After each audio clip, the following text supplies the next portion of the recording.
আজি 24 ফেব্ৰুৱাৰী অসমত খিলঞ্জীয়াৰ অস্তিত্ব ৰক্ষাৰ ক্ষেত্ৰত আপোচবিহীন সংগ্ৰাম চলাই যোৱা অন্যতম সংগঠন বীৰ লাচিত সেনা অসমে আজিৰে পৰা উক্ত দিনটো অসম খিলঞ্জীয়া দিৱস হিচাপে ঘোষণা কৰি পুৱাৰে পৰা বিভিন্ন কাৰ্যসূচীৰে উদযাপন কৰিছে খিলঞ্জীয়া দিৱস।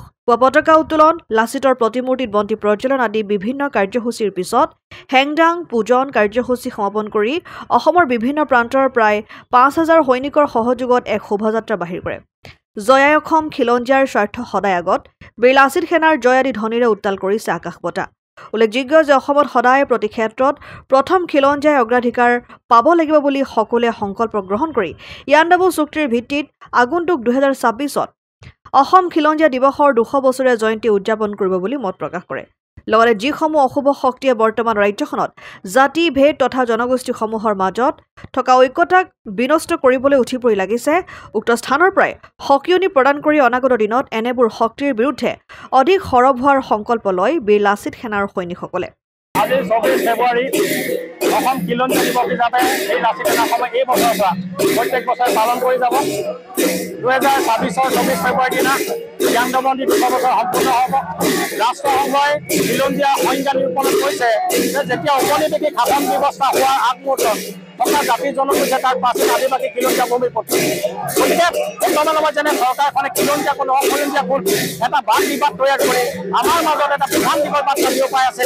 তাৰ পৰিৱৰ্তে আমি একালে কৈছে যে ইয়াণ্ডাবু সন্ধিৰ জৰিয়তে অসমৰ স্বাধীনতাটো লুণ্ঠিত হৈছিল আৰু সেই অৱস্থাত প্ৰত্যেকটো জাতি জনগোষ্ঠী সেই ভূখণ্ডত থকা প্ৰাচীন খিলঞ্জীয়া আৰু এইকাৰণে ২০০ বছৰ যেতিয়া সম্পূৰ্ণ ২৬ চনলৈ আজি বছৰজোৰা অনুষ্ঠানে আমি উদযাপন কৰিবলৈ অগ্ৰসৰ হৈছোঁ। এই অনুষ্ঠানটোত অসমৰ বিভিন্ন প্ৰান্তৰ জাতি জনগোষ্ঠীৰ সন্মানিত প্ৰতিনিধি জনগোষ্ঠীৰ নেতাবিলাক তাত সমবেত হ'ব।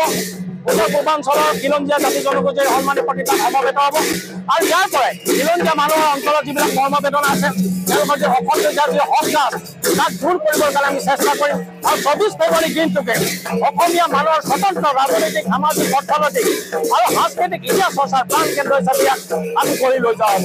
আমি এটাই বিচাৰিম যে সদায় খিলঞ্জীয়া মানুহ ঐক্যবদ্ধ হৈ থাকিব লাগিব আৰু ঐক্যবদ্ধ ভৱিষ্যতলৈ যাতে মৰ্যাদা আৰু স্বাভিমান আমি জীয়াই থকা এটা বাট তৈয়াৰ কৰিব পাৰোঁ তাৰ যিটো পৰিকল্পনা আমি লৈ আগবাঢ়িব লাগে। অনাগত সময়ত বীৰ লাচিত সেনাৰ এই কাম-কাজ খুব দায়িত্বকাৰী দায়বদ্ধতা হ'ব। খিলঞ্জীয়া মানুহৰ আধিপত্য থকা এখন অসম হ'ব। বীৰ লাচিত সেনাৰ ৫,০০০ সৈনিকে আজি অংগীকাৰবদ্ধ হৈছে আৰু অনাগত দিনত চৰকাৰলৈ সকিয়নি যাতে অনা অসমীয়া মানুহৰ পক্ষত থাকি যদি খিলঞ্জীয়া মানুহক আপোনালোকে বাৰে বাৰে প্ৰতাৰিত কৰে তাৰ বিৰুদ্ধে কিন্তু বীৰ লাচিত সেনা অসমে তীব্ৰ সংগ্ৰামৰ সৃষ্টি কৰিব। সেইটো একদম স্পষ্ট বাৰ্তা দি আমি ইয়াৰ পৰা দি দিছোঁ। অসম আদিত্য টিয়ক NKS হুণ্ডাইলৈ স্বাগতম। নৰ্থ ইষ্টৰ প্ৰথম GDSI 2.0 ফিচাৰ্ছ ডিলাৰ হৈছে NKS হুণ্ডাই। অত্যাধুনিক সা সুবিধাৰে তৈয়াৰী মষ্ট আপডেটেড হুণ্ডাই ডিলাৰ এতিয়া ডিব্ৰুগড়ত। আমাৰ NKS হুণ্ডাই ডিলাৰত open sales consulted room, customer ৰুমৰ লগতে পুৰণি গাড়ীৰ এক্সচেঞ্জ ফেচিলিটিও ৰখা হৈছে।